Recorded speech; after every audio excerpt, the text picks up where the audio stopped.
I wish people would be more experimentative with their music. I think that's like the thing that like I really don't like Kanye West in his music or anything, but I appreciate the amount of like experimentation he does with his music and stuff. And I wish that people would like take greater risks in their career. And especially like changes of like something of like trying to do something of genuine interest or like trying to do something of genuine growth, I think is interesting. So seeing doesn't artists do that that fuck a lot of artists, especially on their sophomore album when they try to do something I don't different? think you have to evolve that quickly, but I think if you're somebody like Kanye or if you're somebody like if you have like a reputable career, I think that like after a while you need to do something that's like not even necessarily a pivotal change, but you should like challenge yourself constantly. Yeah. So it's like I don't think that like by your sophomore release you don't have to like challenge that voice that you have because you're still like figuring out what that is. But like once you have a fully realized voice, you should do something that like challenges yourself. Yeah. Definitely. And that's like with anything. That's like why like so many people become like older stuff becomes shitty or stuff because they have nothing new to say, which is fine because that's just like human nature. And like there's a thing that says like right now we're tailoring towards the end of our creative, like in terms of like I forgot what the fuck it's called, but like your brain right now and like we're at like the end of that, of like where you are starting to like perceive the world in a way where you have interesting things to say.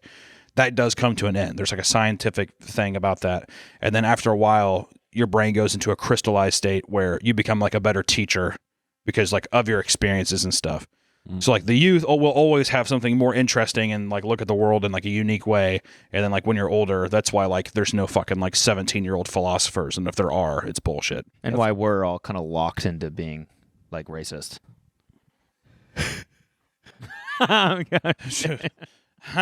Where did that come from? Well, this is the most racist podcast. Oh, yeah, okay. Is all it? right. Yeah. He's going back an old bit. We used to fuck with people when they listened to the show early on. Abruptly, we'd be like, "You've tuned in to the most racist podcast in the world," and we were just hoping people would be at a stoplight, like, "Hey, you'll just scrambling." That's like, funny. "Yo, fuck off, man! Don't do that right now." Yeah. Do you guys feel like the show is in a place where you guys do you feel like you? I mean, it seems like you guys do quite a bit to like do new and like or like challenge yourselves to do new things. I feel like you have to do that in any sort of creative. Well, you do, but do you feel like you're proactive, or do you like? Because the thing is that people know that, but people go about it in a very safe way. So, like, I think that some people can go along the lines of like, this is new or whatever, but like, it's a very safe bet. Not that you have to take risky bets, but I think sometimes people don't proactively actually challenge themselves in ways that like they know they should.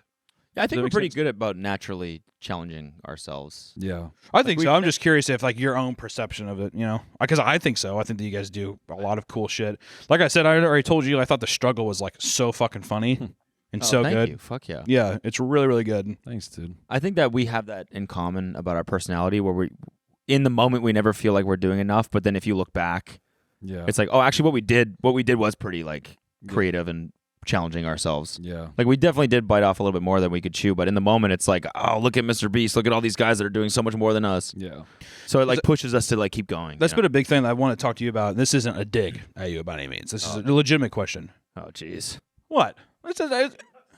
No, I'm about to say like you do. Why is your neck like that? You do so many new things, a lot, like new channels, all kinds of stuff, to the extent where it's a lot in perspective to what like a normal YouTuber person does. Do you feel like you ever are able to give your like attention to something to like have the best kind of quality, or do you feel like you're at a race to always do something new? Yeah, I feel like it's kind of a hindrance sometimes to Really? because I think like people that actually really focus on one or two things and put everything, like, I mean, I don't know. It's how I've always done things, is by like spreading myself a little bit too thin, because then that's how I find the things that work for me. But I do definitely sometimes feel like, oh man, like once I find that thing, I should probably pour myself into it. But I kind of stay spread a little bit thin. But I don't know, it's worked so far. Sometimes with like personal work, I think I get very like complacent and I feel scared because I'm like, this is too comfortable, or this is something where I'm like, this isn't working or something. So I feel like I have to like left turn or whatever really quickly, which I think everybody feels that way. I'm just curious. Yeah. Well, I've taken a lot of left turns. I think I've taken too many Really? in the last 2 years. Yeah, dude. It's so funny when I look back at some of my personal projects. I'm like, oh, that was just like pure mania right there. Like just woke up unmedicated as fuck. Like, I need to do this. And then everyone being like, all right, we can't I think you stop both have been doing some very interesting things lately, like the Insanely Chill. I tuned in for your buddy Jimmy, was it? Oh, it. yeah. Jimmy. I thought that was a good one, but I think just like that whole set and stuff, that's really fun. And also like the vibe you've been doing on your channel with like, I love all the living room videos. Thanks, Like just dude. making it feel like very, like it's just like in the moment kind of thing. Yeah. I think that's fun. It feels like you guys are like more artists in the sense where it's like people are gonna fuck with your cartoons no matter what, or your music videos, or like the stuff that you like are more visionary about. Sure. Where I'm always just scared, like as a personality, it's like you do have like 3 to 5 years where it's like that's your time. If you don't take full advantage of it, Yeah. people will just like forget about you. Do you Which feel- happens. Like the people that really make it like 10 years are like Markiplier and PewDiePie, and that's it. You know what I'm saying? Yeah. Like, and us to a certain degree because we've I was to say you've gone past that to a point to where do you feel like a security at all? no, I don't feel it at all. I feel like that's probably with everybody. I feel like I bet you even Markiplier and stuff feels the same way about being Yeah. having, even though it's like to us it's irrational, but somebody who's living in those things, the goalpost, no matter who you are, always changes. Yeah. I think, Yeah. and I think even your successes like mean less over time. Yep. Whenever you experience such an abundance of success, the things that you do that people are like you're doing amazing, mean they hold little substance to you. I think It's so funny that rift between like traditional entertainment and the internet is like it's very much alive in comedy clubs because there have been a plethora of like what they call internet people who come locked down for a weekend, and everyone at the club is just like gritting their teeth, like they're just like seething, like either in what way? like some people like shut it down and they'll get on stage and they're doing like some bullshit up there. They'll come up there and they're kind of like singing and doing weird like variety acts, and then they just do a Q&A, and it's like a 35-minute show, and then they just leave. What the clubs experience is people kind of just cashing in basically, and just rinsing their audience for money. So it's actually very interesting because I'll come into a lot of these clubs and some of the staff, I don't blame them. Like, I don't hold it against them, but they're very like, fucking here we go. Like another one of these. And they're not very nice. They're pretty rude. And some staff like genuinely kind of treats me like shit from the moment I get in. And I'm like, okay, like I know where it's coming from. Just comes with the territory almost. Yeah. And so then I'll get up on stage, and then by the end of the weekend, it's like, then I've won them over, and they're kind of like, hey man, like, they all say the same thing. They're like, oh wow, like you're actually a stand-up. Like that's the phrasing they use. The amount of dates you do is like insane.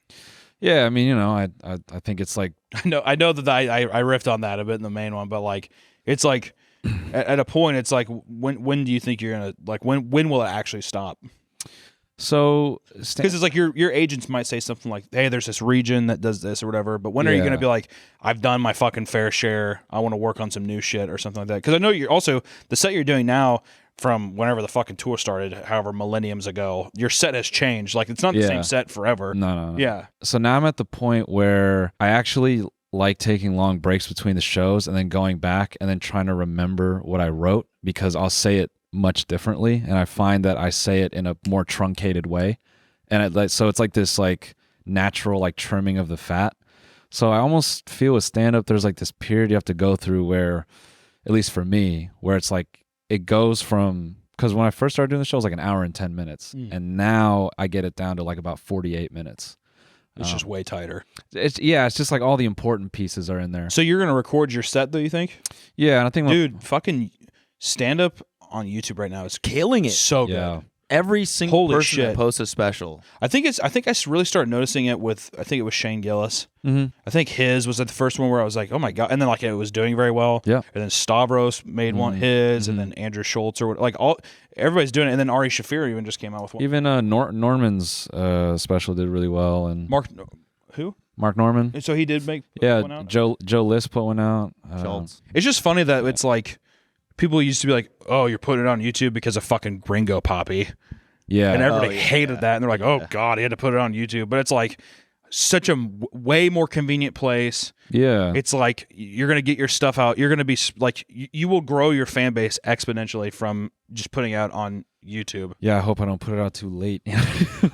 I just think it's going to become a norm. Like I think it's literally that gonna is become the new frontier for because stand-up. to me, when I see like people are like a new Netflix special, it's just like tired. Like I'm just like so nobody tired. wants to watch a Netflix. I just feel like every new Netflix comedy special that comes out, it's going to be kind of like overproduced, watered down. Yep. They all feel like that.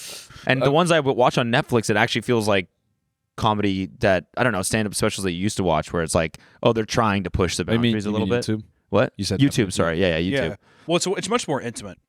Yeah. Is the Yeah, and thing. intimate. It's like smaller, sometimes it's like smaller venues, and it feels like I think- it's less rehearsed. The era of like really big theater Yeah. recording thing to show like look who I am kind of thing. I think that's done.